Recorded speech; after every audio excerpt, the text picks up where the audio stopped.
Good afternoon, everyone, and welcome to the May 17, 2021 Glendale Parks, Recreation and Community Services Commission special meeting. Due to the evolving situation with COVID-19 and health recommendations from LA County Health Department, the Commission meeting will be available to the public electronically. Due to social distancing requirements, the public will not be able to attend the meeting. The meeting can be viewed on local cable, Charter Cable Channel 6, and AT&T Uverse Channel 99. You may also stream online through our website, www.glendaleleca.gov government by scrolling all the way to the bottom of the web page and selecting live streaming, which is the third icon from the left. For public comments and questions during the meeting, call 818-937-8100. Please don't call in advance for the agenda item. With this being said, may I have roll call, please? Certainly. Commissioners Everly. Here. Hotel. Here. Sardarbegian is absent. Wolfson. Here. And President Kalfayan. Here. The agenda for the May 17, 2021 regular meeting was posted on the bulletin board outside City Hall on or before May 14, 2021. Item 2 is upcoming council agenda items. Thank you, President Kalfayan and members of the commission. We have a few items coming up in the next month. Tomorrow, May 18th, we have a joint meeting with City Council and Housing Authority for a request for proposal to reallocate Community Development Block Grant Round 3, CV3 Coronavirus Aid Relief and Economic Security Act, known as the CARES Act Fund. At night, we're taking a report to Council on the 2021 Downtown Glendale 4th of July fireworks show. On June 8th, we're taking a report regarding the second allocation of CARES Act funding for ESG CV project as approved by the Continuum of Care Board. Second item for June 8th would be Pelinconi and Glen Oaks Parks playground replacement.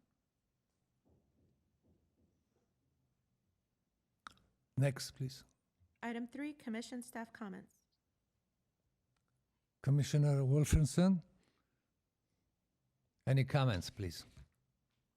Any comments today? Thank you. Okay. Commissioner Eberly. No comments. Thank you. Okay. And Commissioner Patel. No comments. Thank you. Okay. Next item, please. Thank you. Item 4, oral communications. We don't have any callers at this time. Item 5, consent items. At A is approval of the minutes of the commission regular meeting held on April 19, 2021.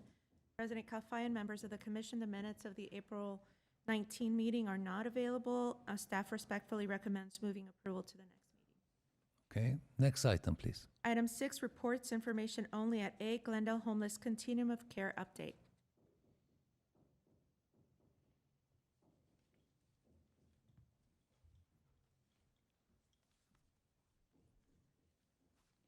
Good afternoon, President Kalfayan, members of the Parks Commission, city staff. My name is Yvette Samvayan. I manage the Glendale Homeless Continuum of Care for City of Glendale. Today's information report for you is with regards to our Glendale Continuum of Care updates and several updates regarding our homeless programs. Typically, by this time of the year, we come before you and we provide the results of our annual homeless count that we conduct part of the Glendale Continuum of Care. However, this year, a little bit different for our Continuum of Care. Due to the pandemic and COVID-19 virus, our Housing Urban Development HUD, who is our main funder for homeless programs, allowed Glendale Continuum of Care to apply for full exemption for us to complete the unduplicated homeless count. That means that HUD waived our ability to go out in the community to do the homeless count. So specifically for today, since we have some new commissioners, The Glendale Homeless Continuum of Care is required to do an annual needs assessment in order to develop a plan and identify how many homeless people we have in the city of Glendale. Any given night, I apologize, one night in January. So we typically grab our volunteers and go out in the community from 8 p.m. to about 2 a.m. and conduct a homeless count. And because of the pandemic and COVID-19, our funders allowed us to waive that requirement. And what that means is that for general homeless programs that we nationally compete for to bring to the city of Glendale, the funding became a renewal this year because we did not have a 2021 homeless count.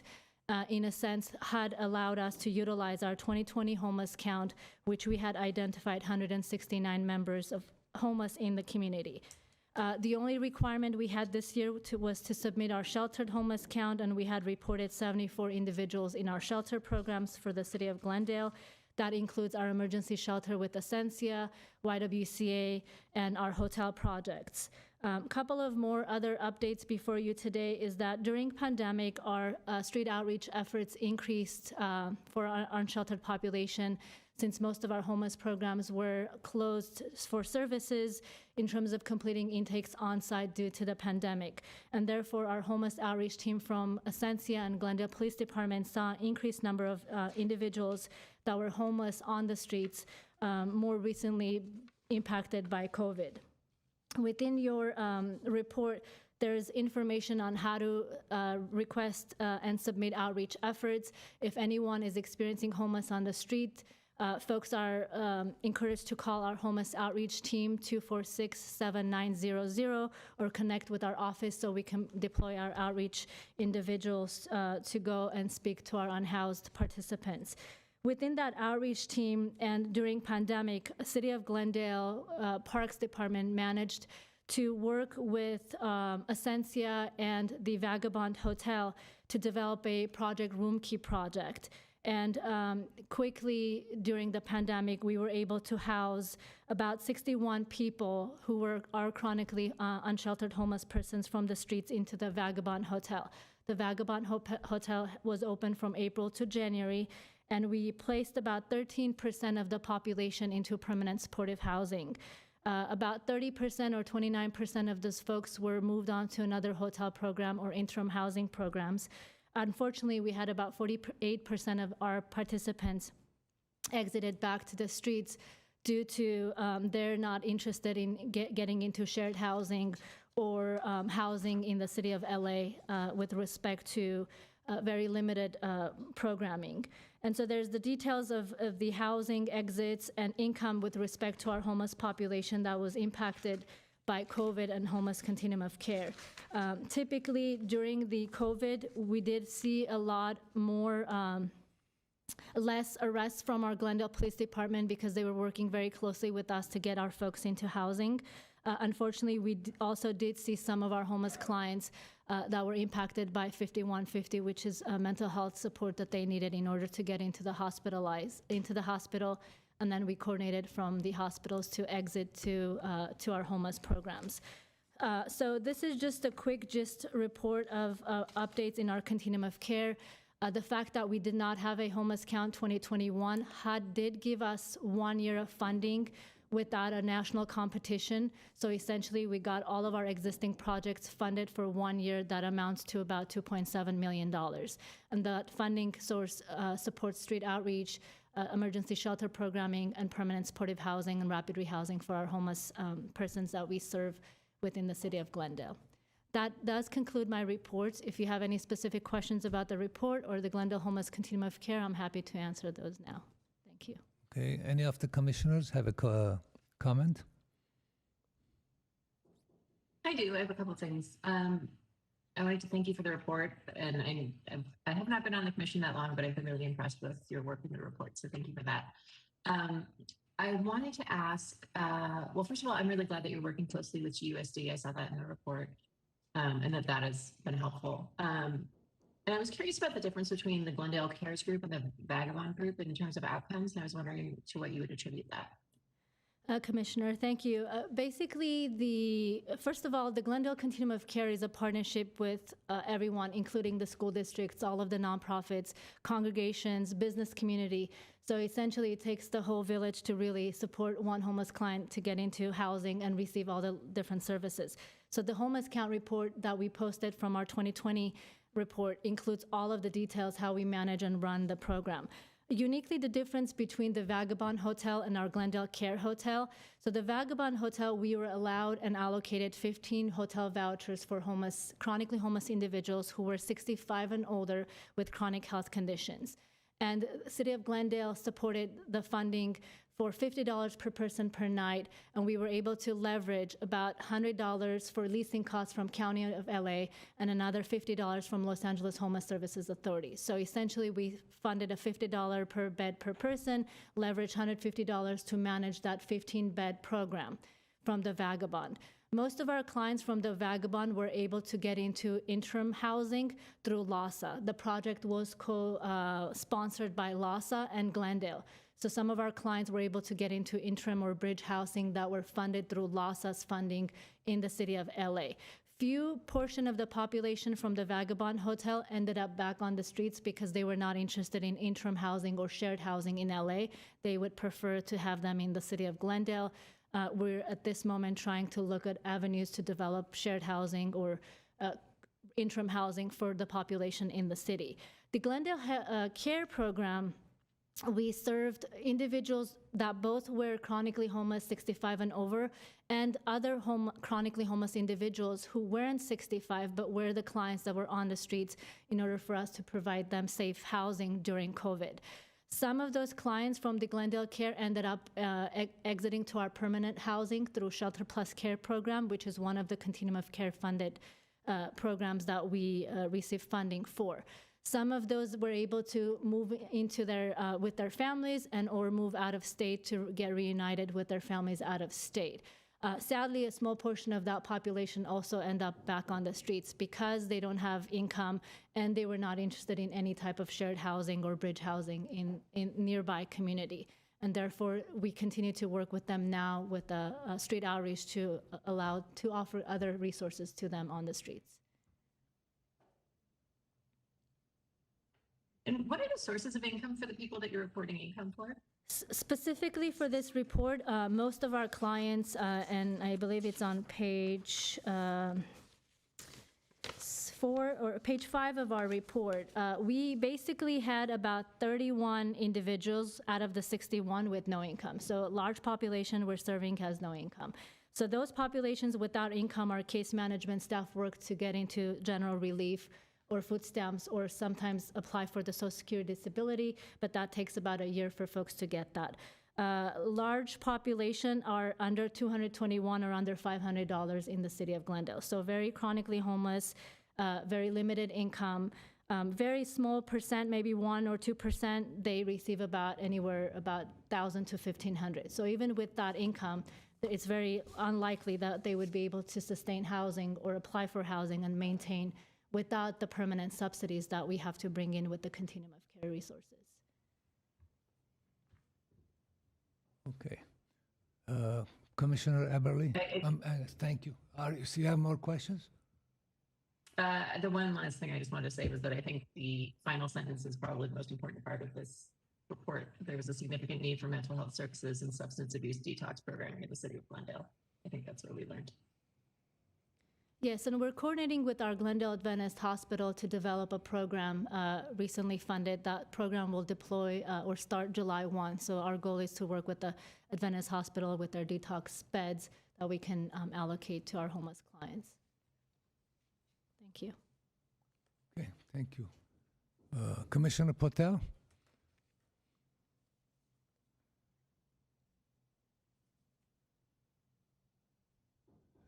Hello? Okay, Commissioner Wilson, any questions? I just wanted to, I really don't have any questions. I just wanted to thank you for always doing such an informative report. I'm hoping that the city will be able to do the 2022 count.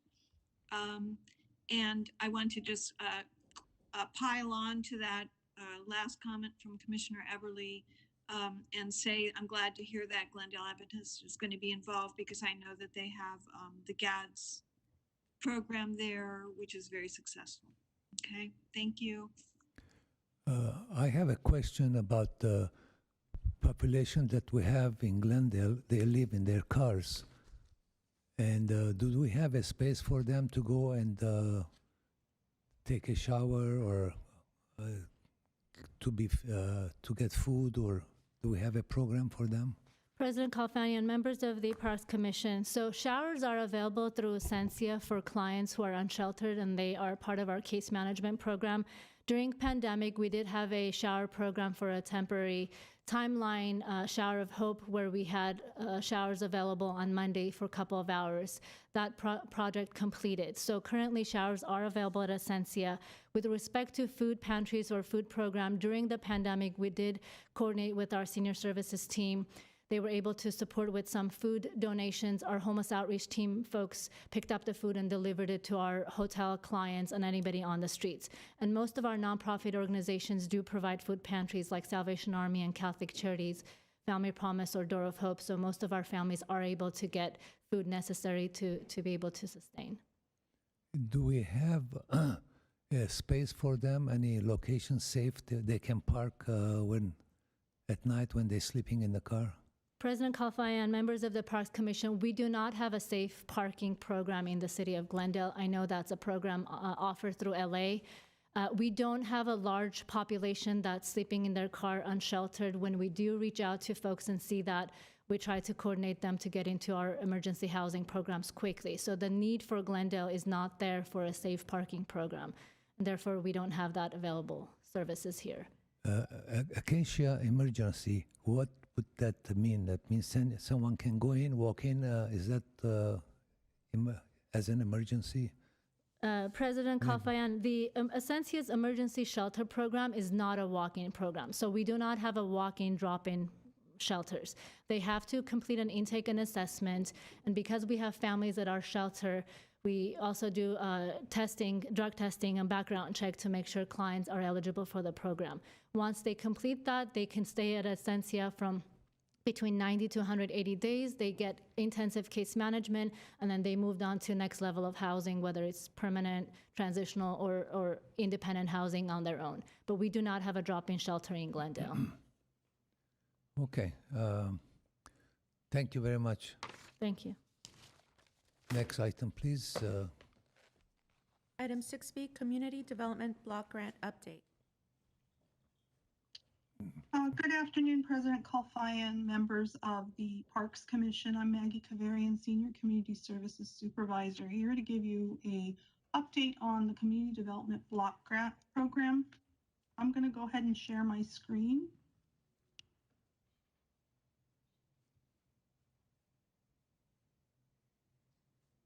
Are the commissioners able to see my screen?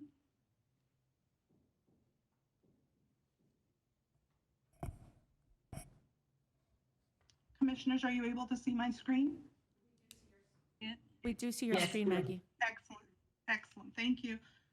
We'll just start out with the HUD National Objective. The Community Development Block Grant Program, better known as CDBG, is funded through the U.S. Housing and Urban Development Department, better known as HUD.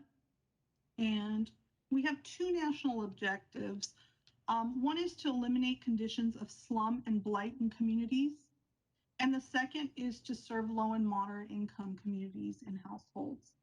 We actually have a third objective as well, which is to meet an urgent need, and it's used very sparingly.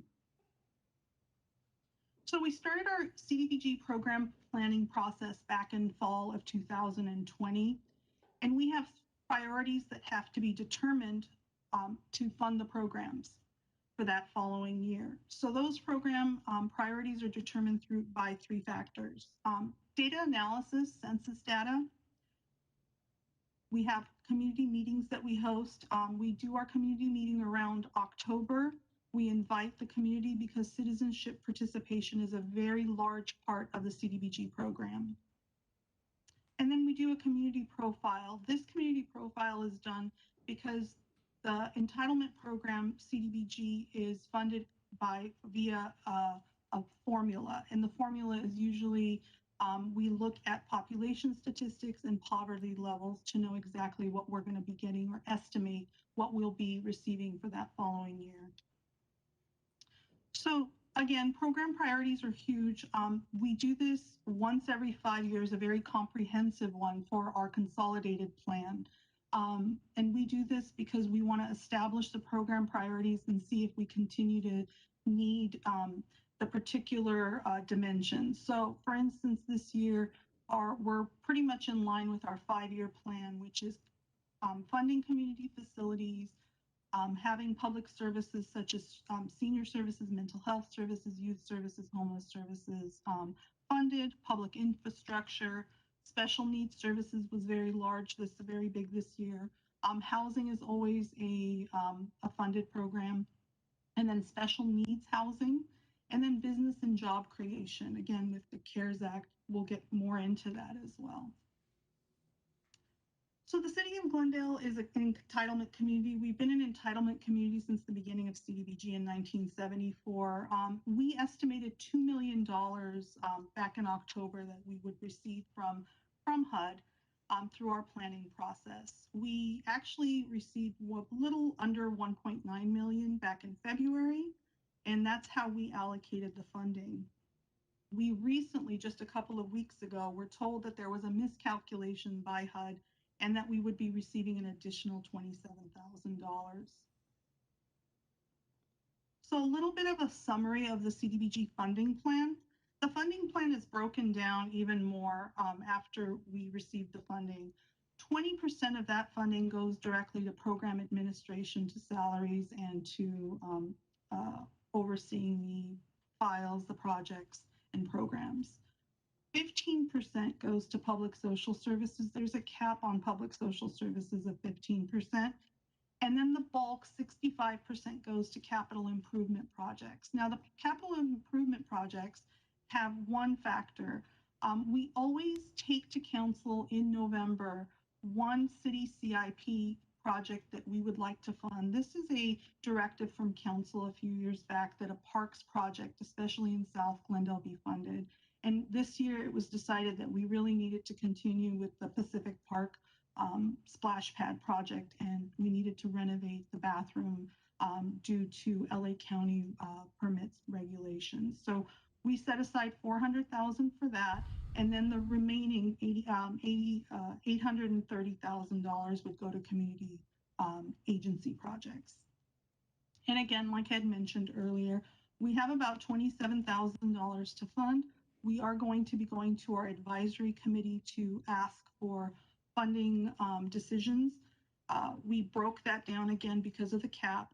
There's a little over $4,000 in public social services, and then the rest, $23,000, will go to community capital improvement. Staff is not recommending any funding for program administration. We're pretty set with that.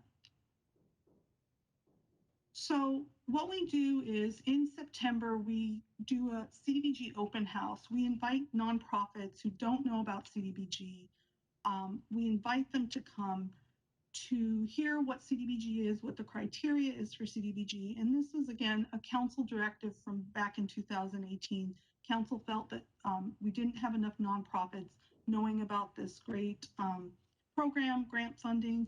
So we started to do this, and it actually was very successful. We reach out to a little over 100 nonprofits each year via newspaper, social media, city newsletters. So request for proposals. So what we do is nonprofits are aware that the RFP will be released in November. Again, these are estimations in the fall. So we estimated about $300,000 in public social services funding and about $900,000 in capital improvement projects that would be available for funding. And then in December, we have a technical support meeting. So we have another meeting for those who would want to apply for funding. And then again in December, the RFPs are due pretty much at the end of December. So this year we had 24 total proposals that were received. That's a pretty big number. We had 17 in public social services and 7 in capital improvement projects. Now the proposal funding requests, as you can see here in the green, in public social services, we only had $284,000 available in funding, but we had about 700,000 requested. So we were quite over our funding availability. In capital improvement, we had the same scenario. $830,000 was available in funding for CDBG, and $2.3 million was the request. And even with the addition, it's still not enough. So we'll start with public social services. This year we had 17 agencies apply, and we were able to fund 14 of them. So we put a chart for you together to show that we had quite an extensive list of nonprofits. We had 3 nonprofits, and I'll get into that a little bit more, but we have a lot of return nonprofits who've been doing really good CDBG work with us, and we've had some new agencies apply as well. So the types of social services programs that we funded this year, 54% were for youth programs, youth employment, youth after school programs. 24%, a little over 24% were set aside for homeless services, and then 21% were funded for adult and senior counseling case management programs. We had 2 new agencies that were funded this year: Armenian Engineers and Scientists of America, who are doing a STEM academy, and then our Glendale College Foundation, a food for thought food pantry for college students. And then we had 3 proposals that were not recommended for funding this year: the Armenian Bar Association, a pro bono clinic, Sasura Youth Orchestra, and the Salvation Army People's Choice Food Pantry. And just to note, the Salvation Army Food Pantry, they had told us that they were receiving funding, and they wanted the CDBG Advisory Committee to know that they had funding and that they were okay to not receive funding because it was such a difficult year. And then the Armenian Bar Association also has a lot of support from the city. They actually do a lot of programming at the Adult Recreation Center and at Pacific Park Community Center. So there were some reasonings behind deciding who to fund and who not to fund this year. And then as we move on to capital improvement projects, we had 7 community, I'm sorry, not 7 community agencies. We actually had 7 proposals and 1 park, pre-designated park program. And 4 were recommended from our community. And of course, our parks program had 1. And so we actually had 2 agencies not recommended for funding. Lark Cultural Annex Studio, the Lark Musical Society, was not recommended for funding this year. However, the Campbell Center submitted 3 proposals for 3 different sites that they have. One of their sites was funded. The other 2 were not, because they wanted to start one project, get that going, and then come back and request funding for the other 2 in following years, as they kind of got a grasp of CDBG. I'm going to move on to our CARES Act, because this is a little separate pot of money from our regular entitlement that we receive each year. This year, well, in 2020, in March of 2020, we received notice that we would be getting CDBG CARES Act funding due to the coronavirus pandemic. And a couple of factors when you look at the CARES Act for CDBG: you still have to meet a HUD National Objective. That's key. But there's a tieback involved in it, and that is the CARES Act funding must have a PPR tieback, must prevent, prepare for, or respond to coronavirus.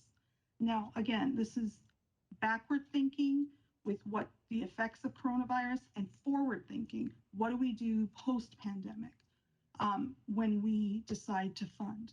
So we had 3 rounds of funding that we received. The first round was back in March of 2020, a little over $1.1 million. Second round went to just states. Round 1 and round 3 went to our entitlement communities, but round 2 was designated strictly for states. So California received funding for round 2. And then round 3 at 1.6 million was released in September, and we did our, allocations to city council or recommendations in December. So let me go ahead and move on to round 1 funding to give you a brief overview. The city council decided, and again, this is not the usual process of how we go about doing CDBG the program planning. This was an expedited process because of the virus. We had to be very quick in allocating and getting the money to the people that needed it most. So with round 1, we had emergency rental assistance program that we funded. These are all 3 city-sponsored programs. $572,500 for emergency rental assistance. That program is now complete. All our renters have been paid. We had about 311 renters who received $1,500 in rental assistance through that program. Small business grant program, again, $572,000 for that. We've already completed round 1 and round 2 of that funding. It's $5,000 that goes towards a small business in Glendale.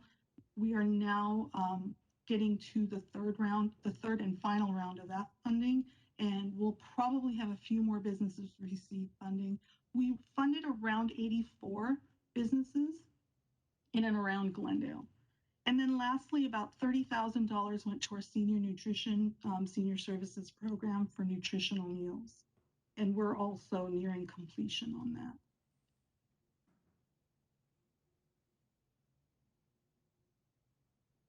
So let me go ahead and get to round 3 of funding. Round 3 of funding in December, City Council decided to fund the Education Connection program through our Community Services and Parks Department, $950,000 in that. About half of that has been expended, and we are confident that until June, when the program ends, we'll have definitely half expended by then. So we'll most likely be returning about $475,000 back to the CARES Act funding pot. Now, with medical point of dispensing, the MPOD program, we had originally wanted to host that at the Glendale Civic Auditorium, and unfortunately, because of our HUD National Objective, we couldn't come up with a way to meet the national objective through by hosting it over at the Civic Auditorium. So we are returning that $600,000 as well. The program administration will stay intact.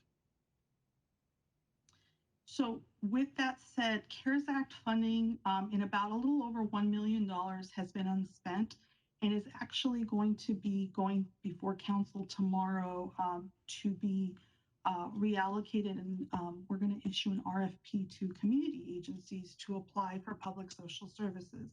Now, there is no cap on CARES Act funding when it comes to the public social services, the requirement for CDBG.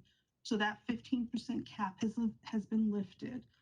So tomorrow, May 18th, we will be going before the joint City Council Housing Authority to approve the RFP. On May 19th, we'll release the RFP to community agencies. On the 28th, the proposals will be due to staff. And then on June 21st, our CDBG Advisory Committee will review the proposals and make funding recommendations. Now, again, this is an expedited process. Obviously, it's just like our Parks Commission. You will have a call.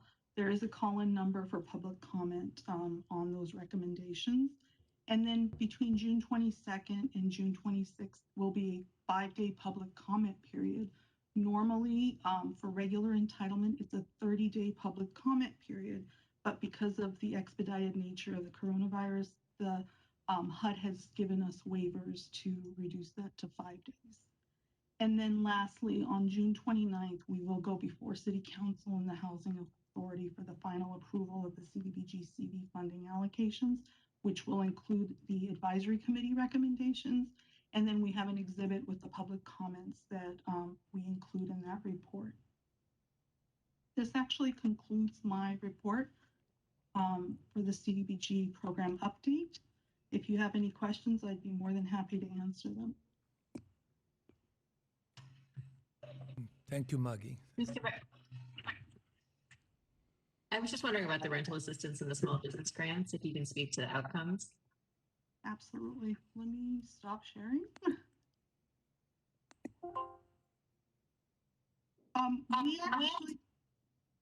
We ask for quarterly reports from our community development community development department, who are actually overseeing both the small grant program and the emergency rental assistance program. So the outcomes that we receive tend to be the number of participants, the racial makeup of the participants, the low income status of the participants, meaning we have levels. We have 4 levels, which would be low, low to mod, and then moderate income.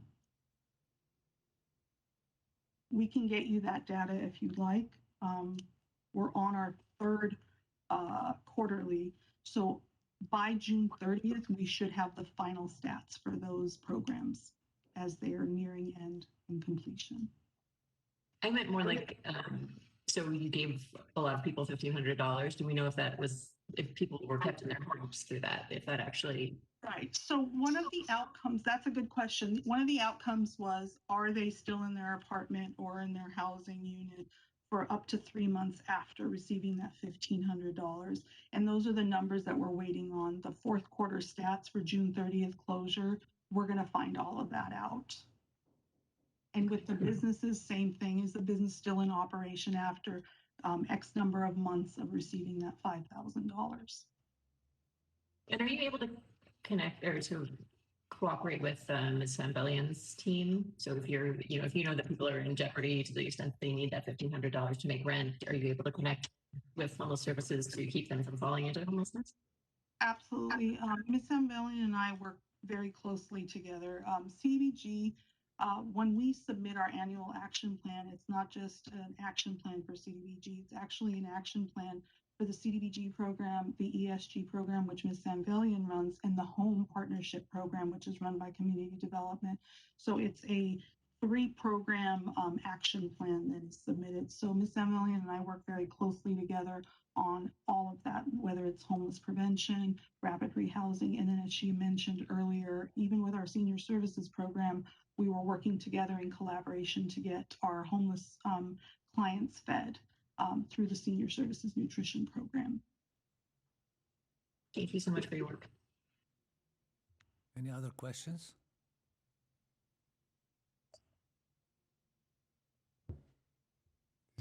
I have some questions, but I'm not sure. So I understand that there's going to be some other funding happening for renters who have not been able to make their rent for the year during coronavirus. And that's going to be coming through state and federal funding. Is that correct? It would most likely, Commissioner Patel, it would most likely be through the state and the county. Yes, there's a large chunk of money coming towards rental assistance, both to renters and to landlords. And I believe there is a mortgage component to that as well. And that is a very large chunk of money. Absolutely, that is coming. Now, there is one factor.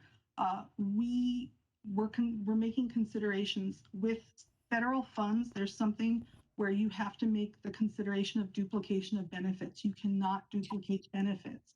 So if they're receiving federal funding through our program, we have to factor in that if they're going to receive funding through the state, you have to figure out how much the state is going to give, because we gave $1,500. You'd have to reduce it. Let's say the renter received $5,000 from the state. You'd have to reduce that $5,000 by $1,500 if they've already received funding from us. That's just a federal rule. Great. Thank you for explaining that. And I guess what I'm trying to wrap my head around is we don't expect a fair amount of evictions happening at the end of June. Is that right? Because of this outside funding that's going to be coming in for renter assistance? That is a very good question. This is a question that we would most likely ask our community development department, our housing division. I know there is a moratorium. I'm not sure exactly when that moratorium will be. I believe it ends June 30th. So that's why I'm asking about the end of June and the concern I have for evictions after that date. We'll definitely try and get you that data. I will definitely look into it with our community development partners. Okay, great. Thank you. Okay, Commissioner Wilferson, do you have any questions? Questions. I just want to thank you for always presenting such a cogent and complete report. I really appreciate it. Okay, thank you. The next item, please. Next is 6C, Recreation and Community Services Section Monthly Activity Report for May 2021. Good afternoon, President Kalfa and members of the Commission, city staff. My name is Seva Garabedian, Senior Community Services Supervisor with the Community Services and Parks Department. So we're going to go over what we did over the previous month or during the month of April. And some of the information we're going to pass on will be as early as today. We were able to make some updates in our presentation. So starting off, assuming we're up and running and it works. There we go. We want to update everybody about what is open and what is closed. Recently, the county announced that we have now entered the yellow tier and on our road to recovery. And with the yellow tier, there's some programming that we were able to now conduct in the form of picnic shelter reservations. So starting as of last Saturday, the Parks Department has been accepting and reserving reservable picnic shelters throughout the city. There's about 8 locations throughout the city where we have picnic tables that we can reserve ahead of time.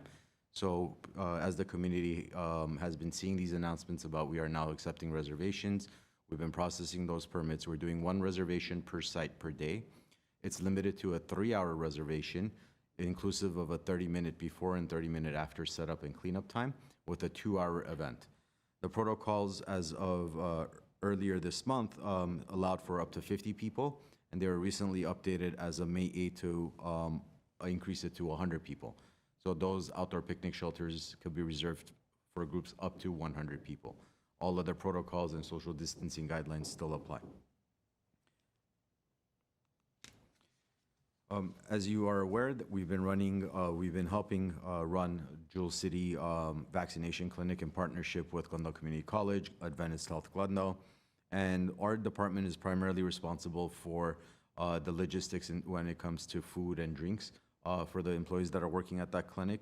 The clinic operates Thursday through Sunday from 7 a.m. To 5 p.m. And up to date, we've administered about 5,000 vaccines. And the clinic is scheduled to operate through for 3 months through July. Our summer day camp program registration began on May 3rd for Glendale residents. General registration opened up on May 5.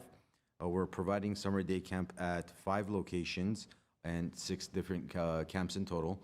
The 5 locations are Brand Studios at Brand Park, Maple Park Community Center, Pacific Community Center, Spar Heights Community Center, and Verdugo Park. And then Verdugo Park, towards the later weeks of summer, we're offering our specialty camp, our Verdugo Skate Camp, in the form of our beginners camp called Groms. So on June 15 of 2020, our department went to commission and asked and ultimately received approval for charging 1 camp fee at all locations given the COVID protocols. Considering that not much is changing in terms of programming from last year's summer camp program to this year's summer camp program, our department basically is operating the same way and charging the fees in the same way. So it's going to be $75 per week per child for residents, $90 per week per child for all others. And then the care options are the same, $20 for before care, $20 for after care. In addition to this summer camp registration, a couple years ago when we brought up the increase in fees, we also brought forth a scholarship program. So for this summer, we had 11 people apply for the scholarship or discount. 9 of those 11 applicants were approved. 3 applicants received a full scholarship amounting to $1,865, and the remainder received a 10% discount, which is valued at $453.50. Now, towards the end of summer, after all of our expenditures hit our accounts, we'll come back with a summer day camp report. But I just wanted to share with the commissioners that across the 9 weeks, this is what our registration numbers look like. So this is for all of our camps, including our skate camp. So you should see 6. So total for the 4 weeks of camp at skate camp at Verdugo Park, you have 85 participants enrolled in the full day care option, while 13 are in the before or after care. Brand Studios at Brand Park is at 292 for the 9 weeks. Verdugo Park is at 303 for 9 weeks. Maple Park is at 132 for 9 weeks. Pacific Community Center is at 641 for 9 weeks. And Spar Heights Community Center is at 141 for 9 weeks. And we'll talk about Pacific and Spar a little bit more in just a second here. So those numbers that I presented, these are all duplicated numbers. This is the same kid enrolled across multiple weeks of camp. Here is our unduplicated numbers. This is what we've been seeing since we opened registration on May 3, all the way through today, actually. So as of May 17. On the first day of registration, towards the afternoon at 5:20 p.m., we saw that 141 unique participants had enrolled in our summer day camp program. And you could see on May 5, the difference between 184 and 253. That's when we open up for general registration. So at 9 o'clock, we open up for everybody. So before that, we had 184 unique enrollees. Towards the end of the day, we were already at 253. And that brings us fast forward to today, where we're at 387 unique participants in all of our day camp program. And as I mentioned, we're going to talk about Spar and Pacific in just a moment. Right after our summer day camp registration opened, Glendale Unified School District reached out to us and asked the department for assistance in running a summer camp program at potentially 5 of its school campuses. Whereas Glendale Unified School District was already at capacity with their staff and at capacity with some of the partners that they had reached out to, they asked the department if we could help fill in the gap and provide summer camp for GUSD students at 5 different elementary schools across Glendale. Taking into consideration that we had already started enrollment, Brand Studios at the time was already full a couple of weeks, and the challenges that we all face when it comes to hiring staff, hourly staff, given protocol, given unemployment, given all the benefits, some people's concerns, our department committed to operating a camp at 2 locations. Those 2 locations will be at Pacific, and they will be at Fremont, which is right across the street from Spar Heights Community Center. Now at Pacific, what we did was we were already up in our numbers up to about 60 kids per week on average, so we just capped it off and making the rest of the spots available to GUSD. At Spar Heights Community Center, our numbers were a little lower, so we made all 120 spaces available to our partners at GUSD. While Pacific, there's really no change in the activity of the summer camp program. We feel like this is going to be beneficial for our participants at SPAR, because instead of going from a 2-room facility with an outdoor courtyard, we get to use the Fremont Elementary campus and their playground, and so there should be more room for our kids to play and learn and have fun during the summer.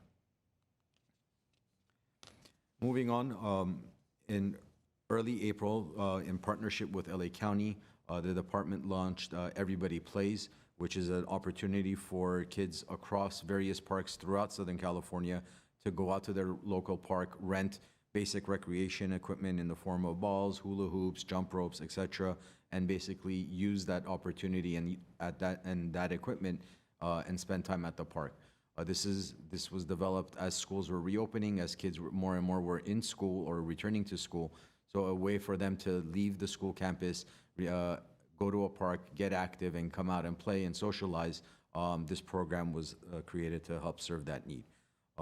It's continuing to from now through the end of May at Pacific Community Center and Maple Park Community Center. We're operating Monday, Wednesday at Pacific, and Tuesdays, Thursdays at Maple Park. Here's another picture of that program. We're using technology to get the kids moving as well, so everybody wants to mimic some of these dance moves that are coming up, so we're using our PlayStation 4 that we usually use for our Teen Night Out program, put a Just Dance game and have the kids compete as well. Our Trails and Open Space programs continue to produce and upload videos on our YouTube page. Our virtual senior programming continues to take place. Note, during the month of April, our seniors had a special guest participant in their exercise class doing, I believe it was Zumba with them. Our Youth and Family Services program continue to operate STAR and our Teen Night Out program. STAR had some virtual meetings during the month of April and had presentations regarding positive energy at home and school and the importance of mental health and exercises. Youth and Family Services, again, hosting the Teen Night Out workshops, presented the following topics during the month of April: proper dental hygiene for teens, planting seeds for financially fit future, health and nutrition, finance 101, credit cards, budgets, and finally the last topic was graphic design for teens. May's presentations include homeless resources for teens, California low-cost auto insurance program, how to incorporate nutrition and fitness into your daily routine, and get fit now, stay fit later. And that rounds up our topics for Youth and Family Services and my presentation, if anybody has any questions. Thank you, Seva. Any questions from the commissioners? Just out of curiosity, what percentage of capacity are you at for camps right now? Commissioner Kalfan, Commissioner Eberly, we're at 100% capacity at Brand.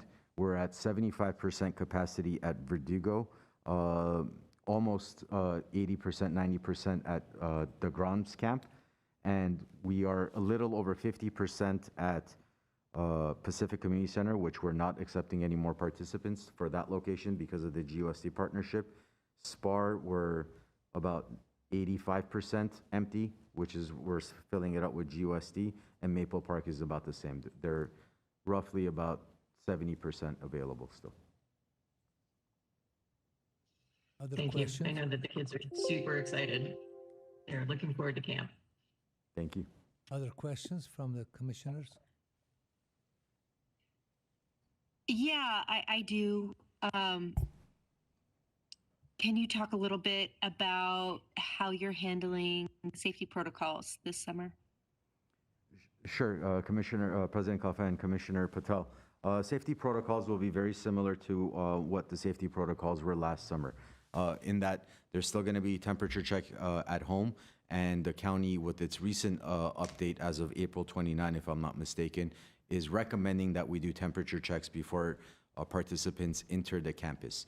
Aside from that, kids are supposed to be 3 feet apart, while staff are supposed to be 6 feet apart from the children and 6 feet apart from each other.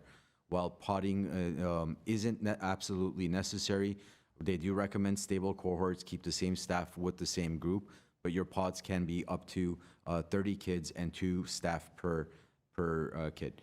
So essentially, when you look at all of that, you're saying our understanding was last year's summer camp, 2 pods per 2 staff, as opposed to 15 kids to 1 or 12 to 1, whatever it was last year, which enables us to do a little bit more activities, but it's essentially the same thing in terms of programming and crafts and stuff like that. So we are planning for pods to be separated into their own rooms as best as possible, 30 to 2 or 15 to 1 on some of the smaller locations, depending on the room size. The games will be the same distinct games that we had last year, where we had more field hockey and using hockey sticks to play carom boards, as opposed to stuff that we've done in the past. There's talks about what else could we do. One of my staff recommended we get an obstacle course, like an inflatable obstacle course, to which my response was, no, hang on there. But June 15 is our biggest target right now. With the governor's orders about how everything's going to be open up on June 15, we're just waiting to see what everything else is going to look like in terms of protocols as a result of June 15. So while the updates were made in end of April, nothing really changed from the previous year to now. with the exception of the pottings and having your groups be up to 30. But June 15 is what we're waiting for. We're still requiring masks on all the kids, staff, and everything else along those lines. So no major change from what we're doing in Ed Camp, no major change from how we ran spring camp or winter camp, for example. I hope that Do answers you it. expect to, it answers a lot. Thank you. There's this quandary a lot of people are asking are in the middle of right now, and you see all these articles being written about how children under 12 can't be vaccinated, and then how do you proceed in a community or an environment where children can't be vaccinated, whereas the CDC has said masks aren't necessary for those who have been vaccinated, and it creates this sort of juxtaposition of how do you show, how do you be a role model to kids about how you should proceed through this pandemic if in fact you're an adult not wearing a mask. So it's just an interesting situation we have to face this summer, where there's a lot of choice as far as how to proceed with protocol. So just curious to find out, what the parks department's view is on safety for, masks and such for kids 11 and under, and then how to handle the how staff then interacts with the kids, and will they be wearing masks and all of that. So. President Coffin, members of the commission, Commissioner Patel, in the CDC guidance that we keep reading, it always gives the opportunity for the facility to have its own rules. So while the CDC is saying that, for example, you don't need to wear a mask if the sun is between this temperature and it's aligned in this position, and you're fully vaccinated, but everybody needs to be fully vaccinated, including those that are under 12, but it's not okay for them to get vaccinated. The facility can't set its own rules. It's basically what I'm coming to. So if our department says everybody in our building needs to be in masks, or anybody in our program needs to be in masks, then staff and participants respectively need to follow that mask guidance. And they actually refer to it as a couple of times, saying, you don't need to wear a mask, but the place that you're going to may require it and forces you to wear it. So they just sent out an update during the start of the meeting, basically re-emphasizing that we're not changing anything at the current time. We're waiting for June 15 in terms of masks. So again, the same thing. We're just going to have to take it as it comes. Unfortunately, it's one day after the day camp program begins, and June 15 being a Tuesday, camps begin on Monday, June 14. But by that time, I think we're going to have no choice but to say everybody's in masks at all times until we hear otherwise, and then loosen it up possibly once we decide. Thank you. Thank you. Next, please. Oh, Oh, sorry. Excuse me. I'm sorry. I was just going to say thank you, and I want to just appreciate the questions that were asked by my fellow commissioners previously, and just put a little note in there that I'm hoping that staff will continue to monitor the situation, regardless of whether, if they make a change on June 15th to open everything up and nobody has to wear masks and, sky's the limit. But, I think we need to be vigilant. I don't want to be a naysayer or a negative or whatever, but I think we need to be careful and be aware that if this thing flares up again, that could change, and it should change to keep people safe. Thanks. Okay, the staff has been trained very well during those past year or so, and they know how to handle it. I think they have handled it very well. We have to give them a hand, actually. Next item, please. Item 6D, Park Services Section Monthly Activity Report for March 2021. Thank you. Good afternoon, President Kalfayan, members of the Commission. For the month of March, Park Services section completed 823 work orders. Groundskeepers completed 806, 4 applications, pesticide applications, 4 work orders, and then irrigation crew completed 13 work orders. Total labor hours, 1,369. We will be presenting April the following month. Since we're submitting the reports a little earlier, we are 1 month behind. It takes time for the work orders to come in, especially the ones at the end of the month. By the time we do the entry, pull the data, do the analysis, so we will be 1 month behind in presenting those work orders. But we do have some presentations on projects we completed. Is it being shared? First, at the Verdugo Park. I need to wear my glasses. Save the tree. We had a mature sycamore tree that tipped over. You see here at the, this is the west end of the park, in the northern section of the park. It tipped, but the tree actually rested on the hillside and the embankment, and it is fairly secure where it's sitting. We worked with our forestry section, our urban forester, Lauren Click, met us on site. We evaluated the tree. You see the roots had been lifted, yet it was stable. So we decided, given that the tree is resting, it's in a decent, stable condition, we wanted to preserve this tree rather than cut it and remove it. So we determined the best way to go about it is, this is the northern end of the tree, it's kind of blocking. We did trim it a little to open the pathway. We made sure we wet the roots, remaining roots. We brought in some native soil. We brought some soil, and then we mulched it. You'll see at the corner of that park now that there's a little berm by that tree. But it is stable. We're going to monitor it closely and see if it has any decline. There's some dry areas on the tree we'll trim up. We're hoping that is just the simple stress of the tree being, toppling down. But we do hope that we're able to preserve that tree. We'll keep a close eye on it. At the sports complex, we did some planting in the parking lot pathways. These are the medians, the small medians in the parking lot. We planted some trees throughout the parking lot at the sports complex. At Glorieta, we call it Glorieta skaters. There is no skating allowed at Glorieta Park. However, skaters have found these are the steps from the parking lot in the west end of the park.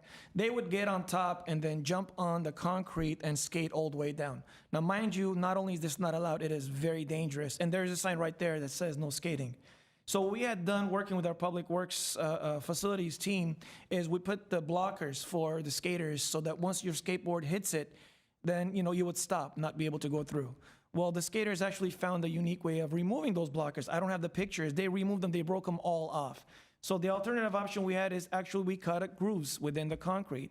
Now, when the skateboard is going down, it's going to hit the groove and stop. We are hoping this will actually alleviate the problem. It's for their safety, and we're hoping if they are watching, they would adhere to our recommendations and not use this site. Verdugo Skate Park is just down the street, and they also have Palmer Park they can go skate. So we are hoping the skaters will follow our guidelines and not skate and possibly injure themselves. At Griffith Manor Park, the playground FIBAR, as you know, all of our playgrounds that have FIBAR, this is the surface material for safety that looks like mulch wood chips. We installed it at Griffith Manor. This is one project we'll show you. We've done it at Brand, we've done it at Montrose, and a couple of other sites. This was back in March or February, I believe.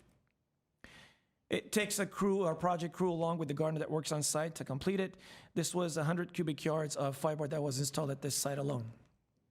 At Emerald Isle Park, we had a request from the community as the walkways at Emerald Isle from the mature trees were lifted, the concrete walkways. So we worked with our public works folks, and thanks to them, we're able to accomplish this project within a 2-month time frame, working weekends only. If you had visited this park in February and March, you might have seen the work being conducted. And if it did impact our park goers, we apologize. This is an improvement that was necessary for your safety. And the crews went in, they excavated all of the existing concrete, poured in new concrete, made all the walkways nice, smooth. ADA travels from the parking lot all the way to the playground and all areas that has access. All of the paths of travel were renewed. And this was done on overtime using our unanticipated funds. And this project actually came below the original estimate of $50,000. I believe around $30,000, $32,000 was the project completion for this site. We do have a little funding left that we had originally intended, and we'll be looking at the possibility of restrapping the parking lot and looking at slurry sealing towards the end of summer, as the crews are pretty busy right now with other projects. At Brand Park, the baseball field, getting ready for the season, the staff had gone in and what we call the eye and the, which is the middle, we call it the key. It looks like an eye. The mound had to be redone and graded. This is something that our staff took upon themselves to do in-house. We did not hire a laser level to do this. We graded all the skin areas. We raised and lowered in some areas what the turf had to be done. They do run the string to make sure that the height is appropriate for a Little League play, and redid the entire mound. Resettled in, I believe this is at 8 inches, if I'm not mistaken. After it was done, the key, as we call it, in the middle, we removed all of the existing grass, and this is part of our TLC, not a full renovation, but when we do what I call TLC, tender love and care of the upgrades of our fields, we remove the key and then we reinstall sod in those areas only after the mound was finished. And here's the project completed, and here's the mound tarped, just so when we do water the grass, the mound itself will not get as much water, and it'll stay ready for the teams to play. At Brand Park, if you were following council meetings a couple of months back, there was a council item dedicating a memorial bench for a young lady, Glendale resident who lost her life, Lauren Gagan. Her family paid for the entire cost of purchasing the bench and installing a tree for a memorial. Council had approved this, so our staff had to go in and prep the site. This is just near the playground at Brand Park, and it is an area where we do need a bench, as the families will come in and sit and watch their kids play. We prepped the area.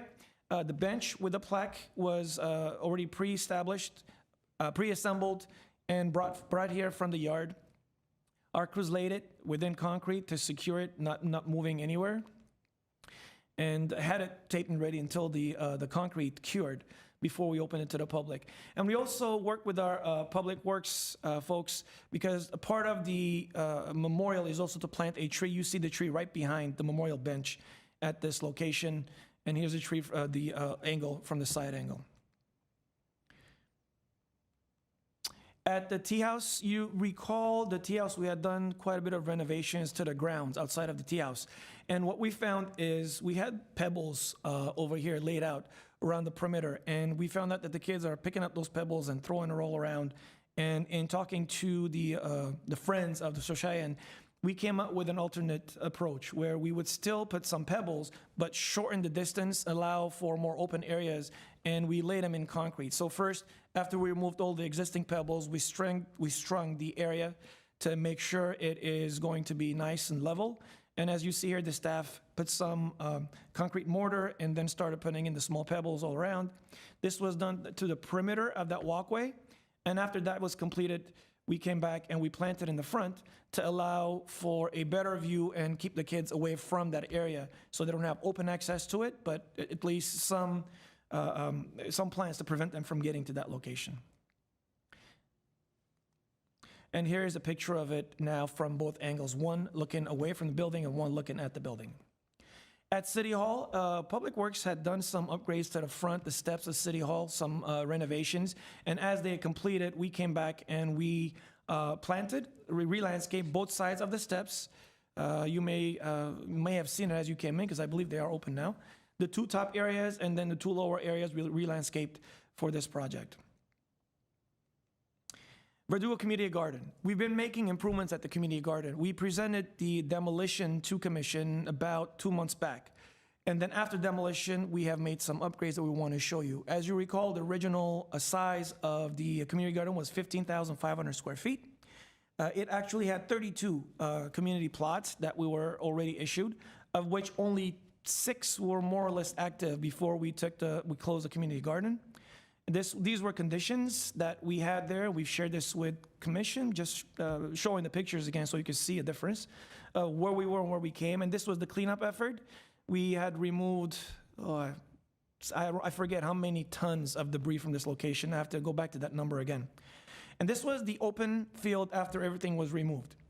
Fast forward to today, the irrigation was laid. This is for the spigots so that they can water all of the planters. We ordered 800 pieces of lumber, and mind you, lumber costs have gone up significantly since last year, so this was a little costlier than we originally anticipated. We assembled everything on site. We did a demo of the assembly over down at our yard where we work, just to be able to see how long something is going to take. And the original one took us about 25 minutes, but then once we got into the groove, we went pretty quickly in getting it assembled, moving it to their location. If you see from your picture, there's little pink pointers that are coming up. Those are the locations of where the planters are going to go, and then the distance in between. We made sure we kept 5 feet distance between each planter all around. The planters were filled with soil and then DG, decomposed granite, around the perimeter for the path that we complete. So as we kept going down the lane, each lane had a certain number of planters. We kept this area on this picture, the left side of the picture, kept it open. That's where we're going to put picnic tables and a little shade for the community gardeners, and a shed where they could keep their equipment. And we're also looking at a couple little compost bins so we could keep it this area. They can do some composting on site. As we move forward, we completed installation of 50 of these planters. We also, as part of this project, looked at the yard. This was a bin area where we, we're storing the trash, and the trash bins were at this location. We demoed that area, the concrete, because it was not stable. And then after we cleared the area, we're going to be fencing the entire perimeter of the yard, as well as the entire perimeter of the community garden. This is the demo of the location where the trash bins used to be. And here is the 50. So we were able to increase the community garden plots from 32 to 50 by 18. And if you notice in the far corners of this picture, we have a large open area that's currently seeded, and we'll show you the improvement of the seed as the seed starts popping and the grass comes in. We're going to be turning that back onto the park. So the actual size of the community garden now is approximately 8,000 square feet. And roughly about 800 square feet or so we incorporated into the yard as we came out to have an area for our trucks to be parked. And we're going to be giving back to the park approximately 6,000 to 7,000 square feet of open space grass. Currently, we have an RFP out for the fencing for the yard as well as the community garden. Our pre-bid meeting is scheduled for next Tuesday, the 25th. And then we'll follow through the process, work with our purchasing to issue a purchase order and get those fencing installed. Once the fencing is installed, we'll be prepared to start looking at the process of getting those community garden plots assigned. And I know some of the commissioners are thinking, well, what happened with the Maryland one? Well, we're holding off on that too. We couldn't find the best way to get the community members together to a meeting to explain the rules and regulations, because as commission approved some of the changes, we want to make sure everyone truthfully understands what it's going to take to keep the community garden. So as it seems, it looks as though we're going to be coinciding both around the same time, focusing on Maryland with the community within the vicinity of about an 8th mile based on the grants and the community meetings that, before the outreach meetings for the construction of the park. We'll be focusing for Maryland around this community. And with Verdugo, we're going to invite back the individuals that had their plots, the individuals that may have been on a waiting list. If they're still interested, we'll invite them back. And I'm still confident there'll be some spaces at Verdugo open, which we'll figure out the best way via a lottery system interest to assign those plots as well to community members. That is the extent of the report. If you have any questions, I'll be glad to answer them for you. Commissioner Wilkinson, it looks like you have a question. Questions, but thank you for the report. Okay. I have a question. You said that at Verdugo, you will be inviting people back who had spaces previously to the close down, and that extra spaces will be offered to those folks who've been on the waiting list.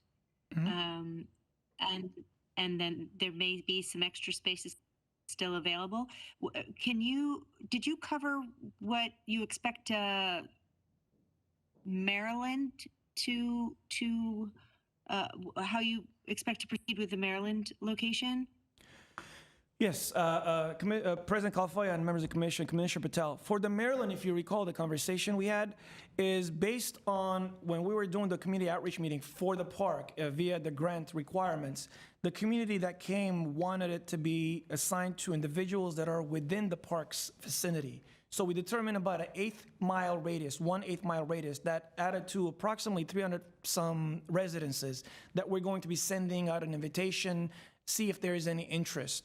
When you approve the new rules and regulations and getting those plots assigned as well as the operation of it, that was part of the discussion at that time. So as we start getting a little bit more looser with the COVID rules and which allows for meetings by the public, we're going to be sending out those invitations, garner interest from those 340 families, garner the interest of who wants to have a plot. They'll fill out a little form, and then we'll invite those individuals to that meeting, explain the rules and regulations, and literally do a lottery system. Those interested and can comply with the regulations, they'll fill out their name and a ticket, and we'll just pool names to assign those plots. We currently do not have a waiting list for Maryland. We never created one, and we want to follow through the approved process that Commission gave us. For Verdugo, yes, we're going to invite back before we close it down, just before COVID, there were about 6 active gardeners that were still visiting, and the others had more or less vacated their rights to the land because they were not maintaining it. So we will be inviting those individuals back, see if they're interested in getting their plots. It is only fair to get their plots back. And then the waiting list is very old. I'd have to confirm with Mr. Tagakshan, that waiting list may no longer be viable, the old one that we had for Verdugo. However, we've had a waiting list that we keep a track of for both Palmer and Verdugo. In combination, we'll invite those individuals to see if anybody's interested. And if the number is, again, beyond the 50 or whatever we have left, we'll do a similar lottery system to assign those plots. And as you recall, Commission also approved a 5-year term on those. So the goal would be that after 5 years, we will open that up for individuals who are on a waiting list at that point, and they will get a first shot at getting a new plot. And if we don't have 50 individuals, we will open it back up to the 50 that are vacating their plots as a lottery system that some of them may be able to get a plot back. That was a discussion we had, I believe, few months back with Commission's approval. So we are hoping to follow that protocol at this time, that process at this time, as soon as some of the protocols are loosened up a little bit so we can actually hold a community meeting safely to invite, not sure how many individuals will be interested, but play it safe. We're buying a little time on that. Thank you for refreshing my memory. Can you remind me the reasoning behind keeping it to 1.5 miles as far as offering those plots to the Maryland location? Is that because the area tends to have more apartment buildings or condos or people without yards? What was the reasoning behind that? I can't remember. Commissioner Patel, I wasn't involved in the community meetings that got the park designed. It was designed by the community, that park. They had several community meetings that the community designed it. And because of the density of that area, the community that came to design the park requested to be as such. So based on that, and I believe it was part of the requirement of one of the grants that constructed the park to keep it within the vicinity, hence 1/8 of a mile. 1.5 miles would give us thousands of applications, which still for individuals at Maryland Park, we want it to be walking distance, and that's what the community wanted. Individuals that are within walking vicinity to have a community garden plot. Now, if we are not able to garner, there's only a handful, I think it's less than a dozen at Maryland, I believe 12. If we're not able to garner 12 members that are interested, then we can expand it. We have people on the Palmer waiting list that might be interested. Palmer and Maryland fairly close to each other. So if we're not able to garner interest from that immediate community, we'll expand it to others. But I do have a feeling that those spots are going to get filled fairly quickly. Thank you. Thank you for that very thorough answer. And I just want to say, I love seeing how you guys are doing your best to save trees. Yeah, it's our goal. Old trees that need some tender loving care. And I love the older trees we have in our parks because we don't have trees of that magnitude in other parts of the city. And to see you guys doing your best to try to keep them around is really lovely. So thank you. I appreciate it. Thank you. That's also our passion with our mature trees. We do our best, and we're not going at it alone. We got to give a lot of credit to our friends in Public Works, Forestry. We consult with them a lot on what the appropriate action would be. And, our urban forester has always been there for us. So we appreciate their support as well and their feedback on what to do, and we take care of it. Great. Any more questions? I don't have any questions, just a thought. We had the urban forester come and talk to us right when I started as a commissioner, and I was just thinking that would be a nice thing to have happen again. It was really interesting to me learning about the composition of the trees in the city. And I know it's not within your purview necessarily, but it's still, I think, relevant to what we talk about here. President Kalfai and members of the commission, we can ask Mr. Click if that's something that be scheduled. We'll work with Mr. Bulanikian down the road. And if you have any specific target or something in mind that you want him to present, we'll ask him to do so. I'm sure he'd be more than willing with his skills and expertise in the area. He will share, or if you want just a general understanding of the urban forestry and what trees we have, what their programs are, I'm sure he'd be willing to that as well. We'll communicate that and see about getting that scheduled when appropriate on our schedule. That would be great. What a great suggestion. Thank you. Okay, it looks like we don't have any questions. I want to thank you all our staff that did the presentation of the homeless, very helpful, and then the CDBG and the monthly activity for the Mr. Panosian. Thank you very much. This meeting is adjourned, and June 21st is our next meeting at the council chambers. Thank you.